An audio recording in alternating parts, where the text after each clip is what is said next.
Libro de Éxodo capítulo 17, versículo 1 hasta el versículo 6 nos presenta un episodio con el pueblo de Israel. Toda la congregación de los hijos de Israel partió del desierto de Sin por sus jornadas, conforme al mandamiento de Jehová, y acamparon en Refidim. Y no había agua para que el pueblo bebiese. Y altercó el pueblo con Moisés y dijeron: danos agua para que bebamos. Y Moisés le dijo: ¿por qué altercáis conmigo? ¿Por qué tentáis a Jehová? Fíjese usted, es una tentación contra Jehová. Así que el pueblo, dice la palabra, de detuvo a Giset y murmuró contra Moisés. La murmuración es pecado, la crítica es pecado. La palabra de Dios dice: no levantará falso testimonio contra tu prójimo. Y el pueblo entonces pecó contra Jehová, pecó contra Moisés al murmurar. Y dijo entonces, ¿por qué nos hiciste subir de Egipto para matarnos de sed, a nosotros y a nuestros hijos y a nuestros ganados? Entonces clamó Moisés a Jehová diciendo: ¿qué haré con este pueblo? De aquí a un poco me apedrearán. Y Jehová dijo a Moisés: pasa delante del pueblo, toma contigo de los ancianos de Israel, y toma también en tu mano tu vara con que golpeaste al río, y ve. He aquí yo estaré delante de ti. Fíjese bien acá. He aquí, dice Jehová, el ángel de Jehová, yo estaré delante de ti. Allí, mira dónde estará el ángel, sobre la peña en Horeb, y golpearás la peña, y saldrán de ellas aguas, y beberá el pueblo. Y Moisés lo hizo así en presencia de los ancianos de Israel. Verdaderamente el pueblo altercó contra Moisés, el pueblo altercó contra Jehová y murmuró. Lo único que tenía que hacer el pueblo en momentos de crisis, en momentos de dificultad, era ir a Jehová de los ejércitos, porque el pueblo había presenciado las grandes maravillas que Dios había hecho por ellos en la salida de Egipto. Ahora, amados míos, el pueblo, en vez de mirar a Jehová de los ejércitos, entonces el pueblo empezó a criticar y a murmurar. La murmuración verdaderamente es pecado. La crítica es pecado. Por lo tanto, amados míos, el pueblo merecía que el castigo de Jehová cayese sobre ellos. Ahora vemos a Jehová diciéndole a Moisés: ve, toma tu vara, la vara con la cual heriste al mar rojo, al río, la vara que trajo plagas sobre Egipto, la vara que trajo piojos, la vara que trajo un sinnúmero de juicios sobre Egipto. Toma esa vara en tus manos, reúne a algunos de los ancianos de Israel y reúne al pueblo allí en la peña de Horeb. Yo estaré sobre la peña allí. Es decir, la vara representa algo en las Sagradas Escrituras. Si nosotros revisamos, amados míos, el libro de Proverbios 22, versículo 15, nos encontraremos con que la vara representa algo muy importante. Veamos Proverbios 22, versículo 15. La necedad está ligada en el corazón del muchacho, mas la vara de la corrección la alejará de él. Es decir, que la vara representa castigo, la vara representa juicio, pero la vara no representa juicio ni castigo para castigar a los obedientes, sino para castigar a los desobedientes. Por lo tanto, el pueblo había murmurado, había criticado, había altercado contra Moisés, contra Dios, había murmurado, había pecado contra Dios. Por lo tanto, el pueblo merecía que el juicio de Dios, el castigo de Dios cayese sobre ellos. Ahora Dios le dice en el versículo 6, yo estaré sobre la peña y golpearás la peña y la peña dará agua. ¿Qué representa la peña? Ya que sabemos que la vara representa algo. La vara representa castigo. La vara representa juicio para los culpables, no para los obedientes. ¿Qué representa entonces la roca que habría de dar agua? La palabra de Dios nos dice, amados míos, en 1 Corintios capítulo 10, versículo 1 al 4, dice la palabra de Dios: porque no quiero, hermanos, que ignoréis que nuestros padres todos estuvieron bajo la nube y todos pasaron el mar, y todos en Moisés fueron bautizados en la nube y en el mar, y todos comieron el mismo alimento espiritual, y todos bebieron la misma bebida espiritual, porque bebían de la roca espiritual que los seguía, y la roca era Cristo Jesús. Es decir, amados míos, la palabra de Dios presenta que el ángel que seguía al pueblo de Israel era Cristo Jesús. El ángel ordena a Moisés reunir a los ancianos y a la congregación, y con la vara debía golpear a la roca, debía herir a la roca. Recuerda usted, según Proverbios 22, versículo 15, la vara representa castigo. En vez del pueblo culpable de la murmuración recibir el castigo que merecía, dice la palabra de Dios que Moisés debía herir a la roca, debía golpear a la roca, y dice 1 Corintios 10, 1 al 4, que la roca era Cristo. Es decir, que Cristo Jesús era inocente, recibió el castigo, el culpable sale libre y el inocente es golpeado, el inocente es herido, el inocente se hace culpable por el culpable y toma su lugar. Por lo tanto, el pueblo de Israel que merecía el castigo, el pueblo de Israel que merecía un juicio de Dios, que merecía que la vara cayese sobre ellos, que Dios trajera juicio sobre sus vidas. Pero vemos a la roca, el ángel estaba encima de la roca, sobre la roca cayó el castigo que merecía el pueblo, amados míos. Tanto es así, lo vemos en el libro de Isaías capítulo 53. ¿Quién ha creído a nuestro anuncio? ¿Y sobre quién se ha manifestado el brazo de Jehová? Subirá agua renuevo delante de él como raíz de tierra seca. No hay parecer en él ni hermosura para que le deseemos. Despreciado y desechado entre los hombres, varón de dolores y experimentado en quebranto. Y como escondimos de él el rostro, él fue menospreciado y no le estimamos. Ciertamente él llevó nuestras enfermedades, sufrió nuestros dolores, y por su llaga nosotros curados. El castigo que merecíamos nosotros fue sobre él. Oh, amados míos, el pueblo de Israel que murmuró, el pueblo de Israel que habló en falso contra su prójimo, mintió. Entonces Cristo Jesús tuvo que cargar su culpa. Cristo Jesús tuvo que hacerse cargo de sus pecados. Esta parte pudiéramos ver a Cristo Jesús como la roca.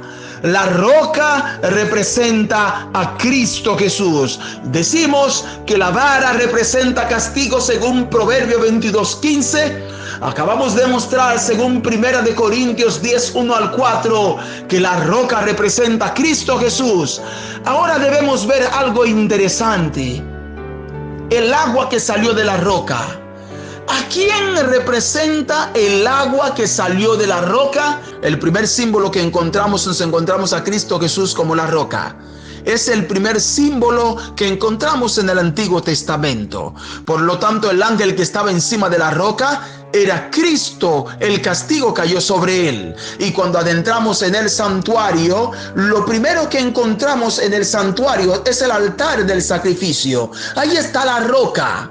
Ahí está. Ahora veremos entonces qué representa el agua que sale de la roca. Aparece un episodio en el libro de Juan, capítulo 4, versículo 13 hasta el versículo 14. Pero ustedes se acordarán que Jesús está hablando con la mujer samaritana. Entonces, rápidamente Jesús dice en el versículo 13, respondiendo Jesús y le dijo: cualquiera que bebiere de esta agua volverá a tener sed. Mas el que bebiere del agua que yo le daré no tendrá sed jamás, sino que el agua que yo le daré será en él una fuente de agua que salte para vida eterna. Interesante. Cristo Jesús dice que el que bebe del agua que Él da, no vuelve el ser humano a tener sed jamás, porque el agua que da es agua que salte de vida para vida eterna. Ahora, nótese usted que el verbo dar está en el futuro. El verbo dar está en el futuro, es decir, que Cristo Jesús todavía no había dado el agua. Cristo Jesús iba a dar el agua. El agua que le daré. Todavía el agua no se había dado. Ahora vamos a ver qué representa en la Sagrada Escritura el agua que salió de la roca. San Juan capítulo 7 versículo 37 hasta el versículo 39. Dice la Sagrada Escritura allí: en el último gran día de la fiesta, la Hanukkah, Jesús se puso en pie y alzó la voz. La fiesta, ¿verdad?, de la luz, diciendo: si alguno tiene sed, venga a mí y beba. Y el que cree en mí, como dice la Escritura, de su interior correrán ríos de aguas vivas. Versículo 39, nótese usted lo que dice la palabra de Dios.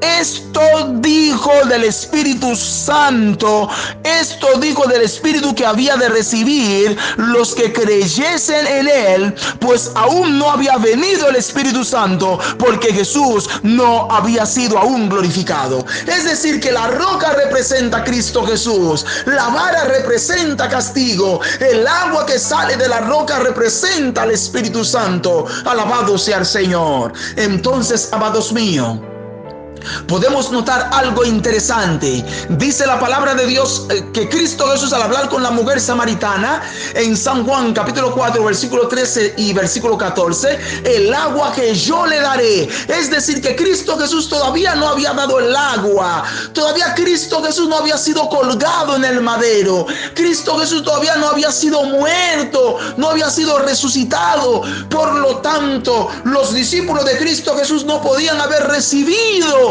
el Espíritu Santo en ocasión estando Cristo Jesús con ellos. Sabemos que Cristo Jesús murió en el año 31, ascendió al reino de los cielos, y entonces para interceder por cada uno de nosotros en su iniciación, ¿verdad?, de iniciar el santuario, sabemos que rápidamente 10 días después que Cristo Jesús, ¿verdad?, después de que tuvo con los discípulos 40 días, ¿verdad?, de hablarle, orientarle, 10 días después vino el Espíritu Santo en virtud de Cristo Jesús, que estaba siendo vestido verdaderamente para oficiar en el santuario, en el primer departamento. En esa ocasión, la lluvia del Espíritu Santo descendió, la santa unción del aceite que Cristo Jesús, cuando fue ungido como sacerdote, cayó sobre los discípulos en la ocasión del Pentecostés, y por lo tanto ellos recibieron el agua que Cristo Jesús iba a dar, el Espíritu Santo. En el libro de Números capítulo 20 versículo 1 en adelante presenta otro episodio que ocurrió con el pueblo de Israel frente a la roca de nuevo. Vayamos al libro de Números en su capítulo 20, Números capítulo 20 versículo 1 en adelante. Mira lo que dice la palabra de Dios allí. Llegaron los hijos de Israel, toda la congregación, al desierto de Sin en el mes primero, y acampó el pueblo en Cades, y allí murió María, y allí fue sepultada. Y porque no había agua para la congregación, se juntaron contra Moisés y Aarón.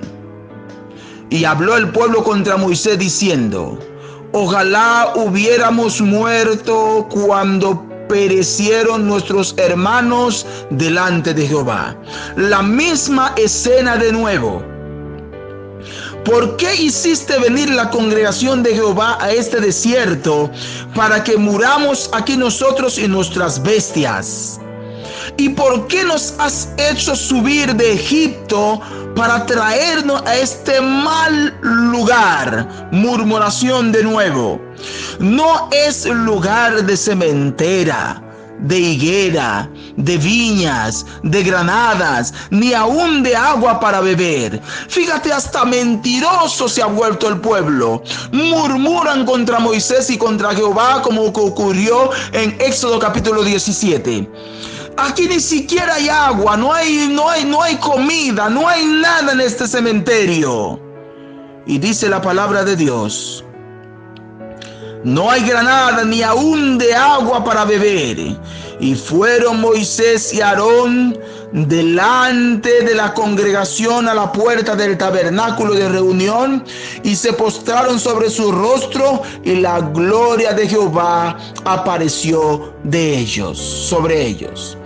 Y habló Jehová a Moisés diciendo: y toma la vara, versículo 8, y reúne la congregación, tú y Aarón, tu hermano, y hablad a la peña a vista de ellos, y ella dará su agua, y le sacará agua de la peña, y darás de beber a la congregación y a sus bestias. Y Moisés tomó la vara de delante de Jehová, como él les mandó, y reunió Moisés, a Aarón y a la congregación. Fíjate, el mismo episodio de nuevo vuelve a ocurrir. Y reunieron Moisés y Aarón la congregación delante de la peña, y dijo: oíd ahora, rebeldes, os hemos de hacer salir agua de esta peña. Entonces alzó Moisés su mano y golpeó la peña con su vara 2 veces, y salieron muchas aguas, y bebió la congregación y su bestia. ¿Por qué será el castigo de Moisés de no entrar a la tierra prometida? Fíjate que Dios le había dicho en esta ocasión: el pueblo de nuevo culpable. El pueblo de nuevo merece morir por su pecado. El pueblo de nuevo merece recibir su castigo. Pero en vez de permitir Dios que el pueblo reciba el castigo, Dios de nuevo carga con la culpabilidad del pueblo. Ahora, la peña había sido golpeada una vez. Cristo Jesús, como lo veremos ahora en 1 de Pedro capítulo 3 versículo 18. Mira qué episodio ocurre aquí. Mira lo que dice el apóstol Pedro: porque también Cristo padeció una sola vez para los pecados, el justo por los injustos, para llevarnos a Dios, siendo a la verdad muerto en la carne, pero vivificado en el Espíritu. Hay algo interesante, es que la palabra de Dios nos dice rápidamente que la roca debía ser golpeada una sola vez.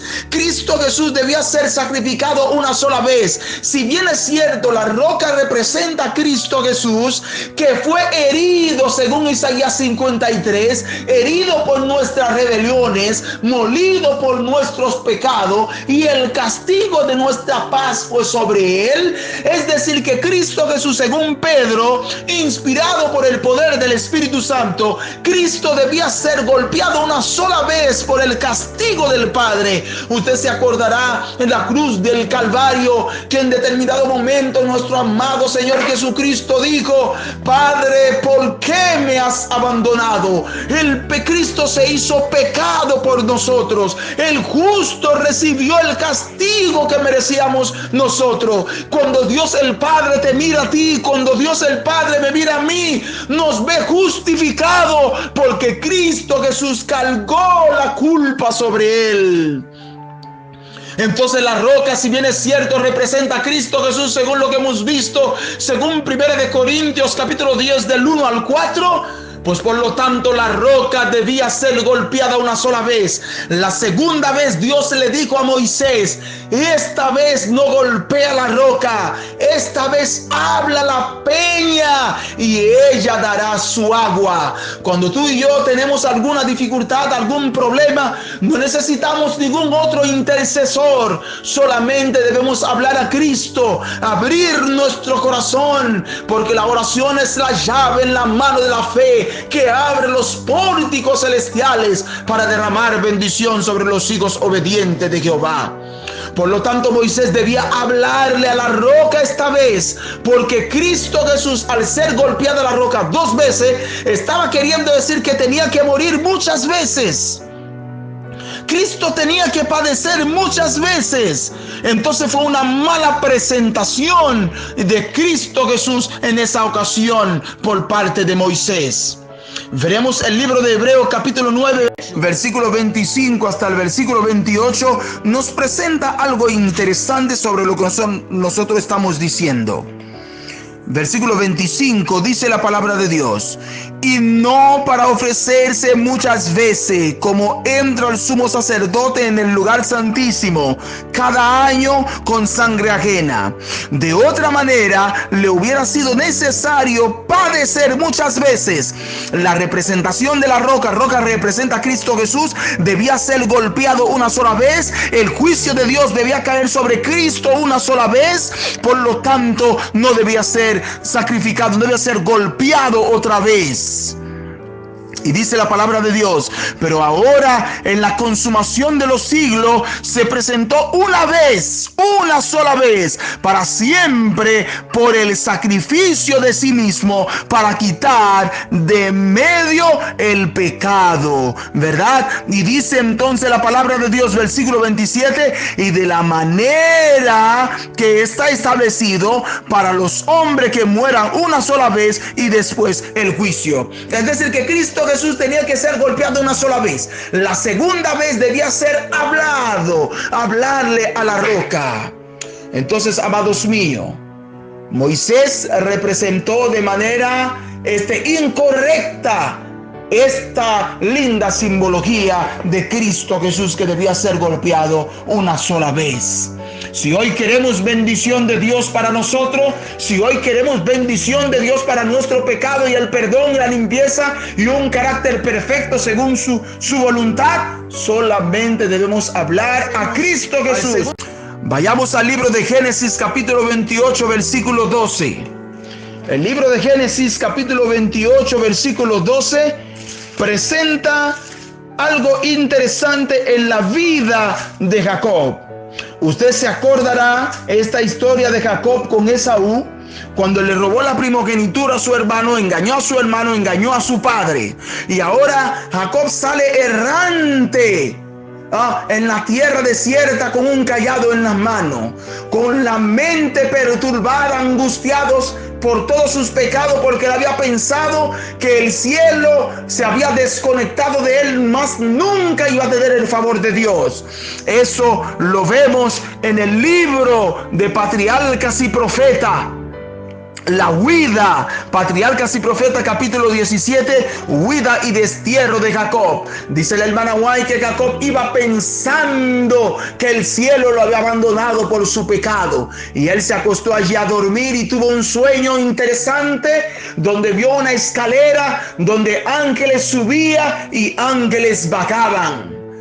La escalera tenía una parte aquí en la tierra, una base, y entonces en la parte de arriba llegaba hasta el cielo, allá delante de la presencia de Dios. ¿Qué es en realidad lo que representa esa escalera para cada uno de nosotros?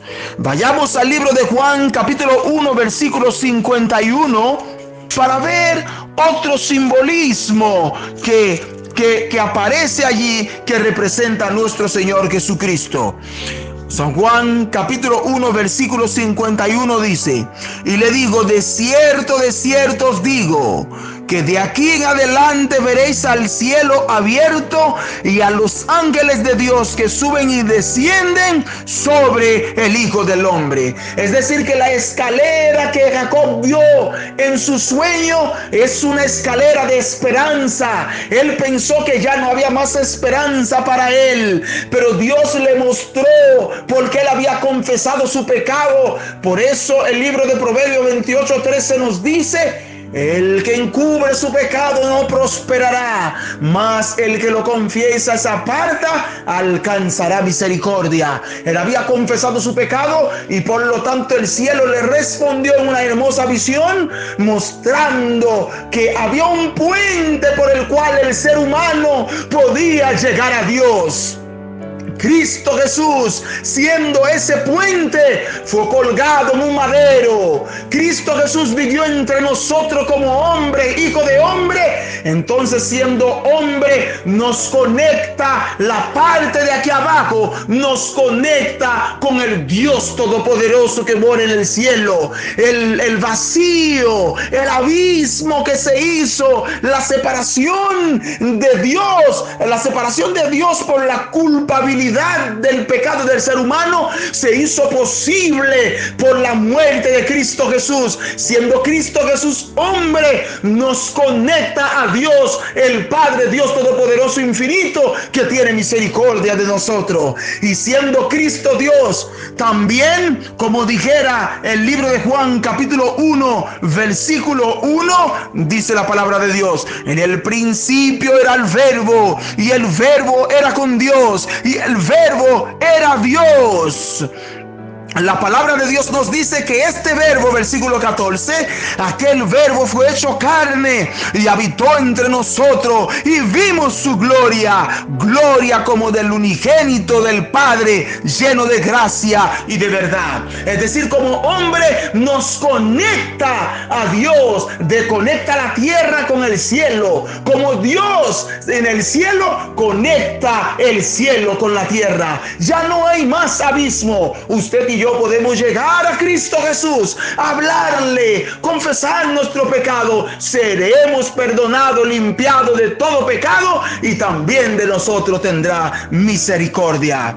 La escalera de entonces representa a Cristo Jesús. La base de la escalera en tierra es Cristo hombre. La base de la escalera arriba es Cristo Dios, aquel verbo que fue hecho carne y habitó entre nosotros. Primera de Timoteo capítulo 2 versículo 5 nos dice que Cristo Jesús está haciendo algo muy interesante en favor de cada uno de nosotros. Primera de Timoteo capítulo 2 versículo 5 nos dice: porque hay un solo mediador, ¿verdad? Hay un solo Dios y un solo mediador entre Dios y los hombres, Jesucristo hombre. Por lo tanto, tenemos a nuestro hermano mayor en el reino de los cielos que nos representa. Así que acerquémonos con confianza. Una vez confesados los pecados, acerquemos con confianza para alcanzar oportuno socorro en Cristo Jesús, nuestro intercesor. Es decir, que Cristo Jesús en esa escalera representa a nuestro intercesor, que nos representa ante Dios el Padre, y que Dios el Padre, cuando mira a Cristo, cuando nos mira a nosotros, ve la justicia de Cristo Jesús en nosotros y nos justifica, nos salva y nos bendice por amor a su Hijo Jesucristo. Entonces, Cristo Jesús es nuestra roca y Cristo Jesús es nuestro intercesor a través de la escalera que vimos. Ahora veremos otros símbolos más. Vamos al tercer símbolo y los vamos a dejar aquí. Números capítulo 21, versículo 1 al 9. Daremos este viaje para ver algo interesante en el libro de Números, capítulo 21, versículo 1 hasta el versículo 9. Cuando el cananeo, el rey de Arad, que habitaba en el Negev, oyó que venía Israel por el camino de Atarim, peleó contra Israel y tomó de él prisioneros. Entonces Israel hizo voto a Jehová y dijo: si en efecto entregare este pueblo en mi mano, yo destruiré sus ciudades. Y Jehová escuchó la voz de Israel y entregó al cananeo, lo destruyó a ellos y a sus ciudades, y llamó el nombre de aquel lugar Horma, que significa destrucción, ¿verdad? Ahora, versículo 4.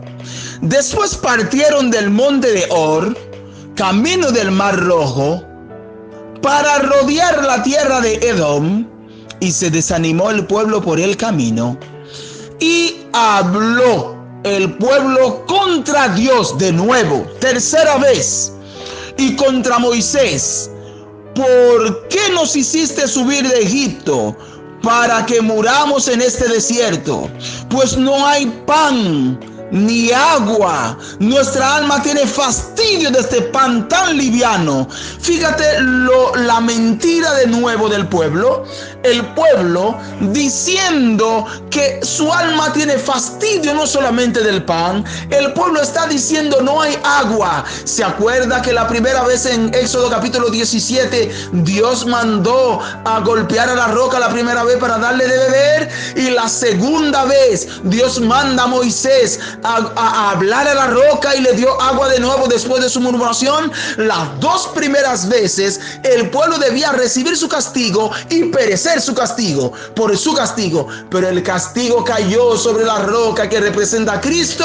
El inocente fue hecho culpable y el culpable entonces fue hecho inocente. Ahora, amados míos, el pueblo vuelve a altercar contra Dios y contra Moisés y murmuró y dijo que no había agua. Se convirtieron en grandes mentirosos. Dijeron que no había pan, se convirtieron en grandes mentirosos. Y además, y dicen que su alma tenía fastidio de ese pan tan liviano. Sin embargo, la Sagrada Escritura nos presenta que el maná tenía diferentes tipos de sabores, que podían hacer lo que tortas con eso, podían hacer cualquier cosa que ellos quisieran. Pero entonces el pueblo murmuró una vez más. Y dice la Sagrada Escritura, versículo 6: y Jehová envió entre el pueblo serpiente ardiente que mordía al pueblo, y murió mucho pueblo de Israel. Entonces el pueblo vino a Moisés y dijo: hemos pecado por haber hablado contra Jehová y contra ti. Y dice el pueblo: ruega a Jehová que quite de nosotros esta serpiente. Y Moisés oró por el pueblo. Y Jehová dijo a Moisés: hazte una serpiente ardiente y ponla sobre una asta, y cualquiera que fuere mordido y mirare a ella vivirá. Y Moisés hizo una serpiente de bronce y la puso sobre una asta, y cuando alguna serpiente mordía a alguno, miraba a la serpiente de bronce y ¿dónde estaban esas serpientes? Esas serpientes venenosas estaban en el desierto. Mientras Israel recibía la protección de Jehová de los ejércitos, las serpientes venenosas no podían morderle. La serpiente venenosa no podía acabar con ellos. Recuerda que el pueblo de nuevo una vez más está murmurando contra Jehová, está criticando una vez más. 3 veces altercó contra Dios. La primera, la roca recibió el golpe. La segunda debía hablar, pero también recibió el golpe. La tercera, el juicio cayó sobre ellos esta vez. Amados míos, hermanos míos, el pueblo merecía el castigo. El pueblo merecía el castigo que le vino sobre ellos. Murmuró contra Jehová, y entonces dice la Biblia que las serpientes vinieron y le mordieron. Ahora murieron muchos del pueblo y se arrepintió el pueblo. Y fíjate que Dios no quita las serpientes que estaban en el desierto. No la quita. Mientras la protección de Jehová estaba con el pueblo, las serpientes no le mordía. Las ropas que tenían ellos, pasaron 40 años en el desierto, la ropa no se envejeció.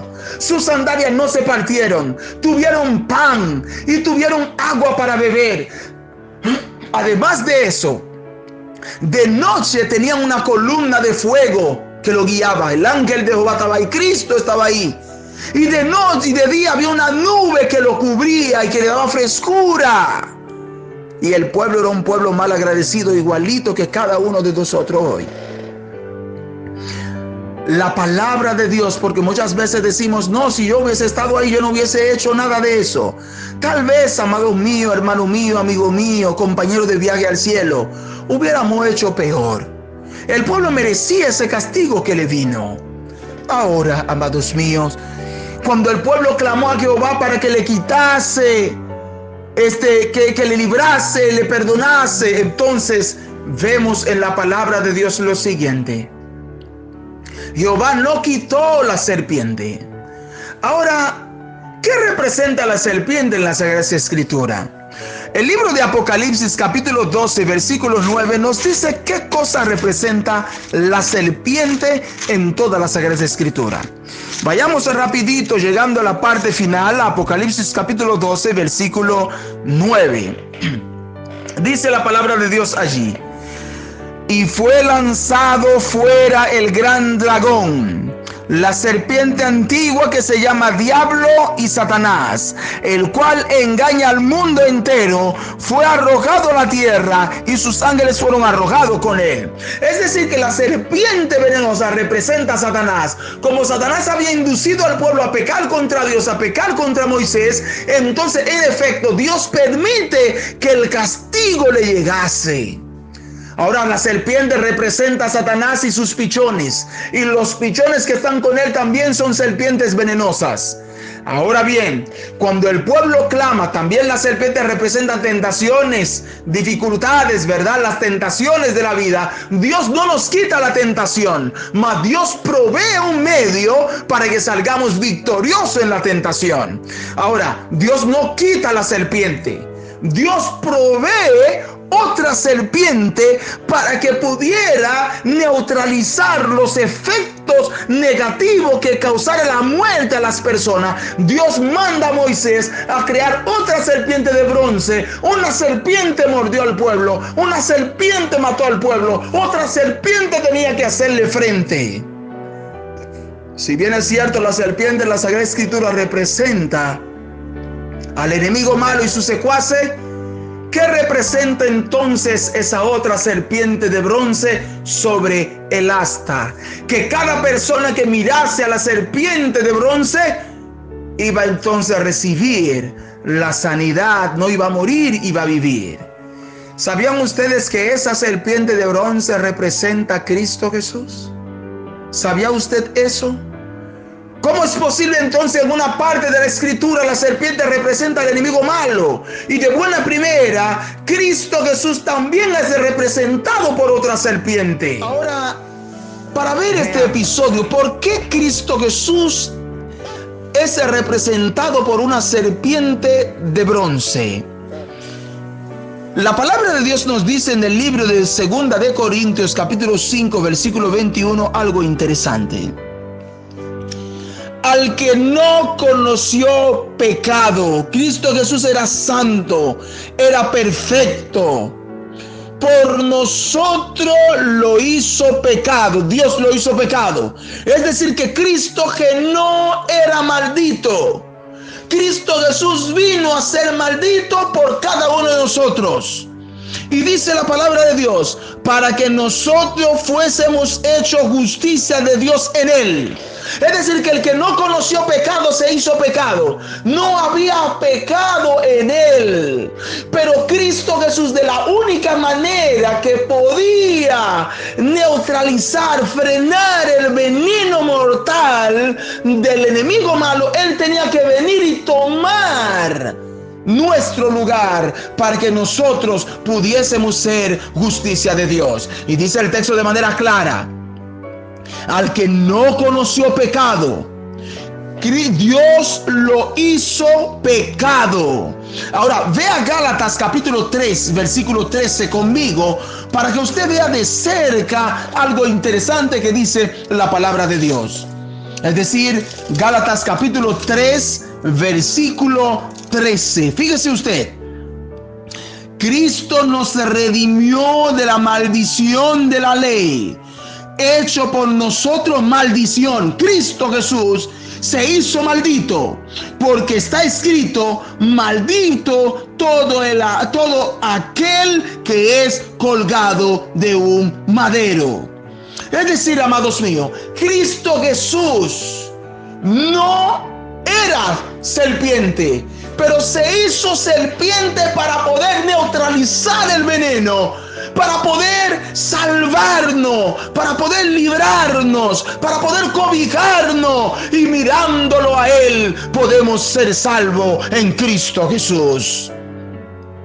Fíjese usted, amados míos, la palabra de Dios en el libro de Juan capítulo 3, versículo 14. Dice la palabra de Dios algo interesante aquí.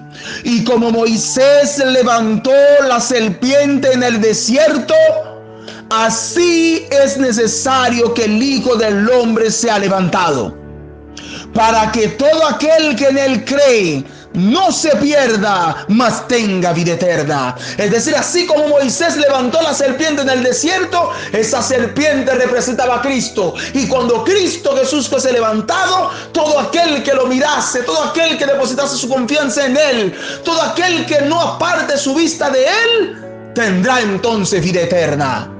Entonces, amados míos, de manera clara, la palabra de Dios entonces nos dice, porque de tal manera amó Dios al mundo, que ha dado su Hijo unigénito, para que todo aquel que en él cree no se pierda, mas tenga vida eterna.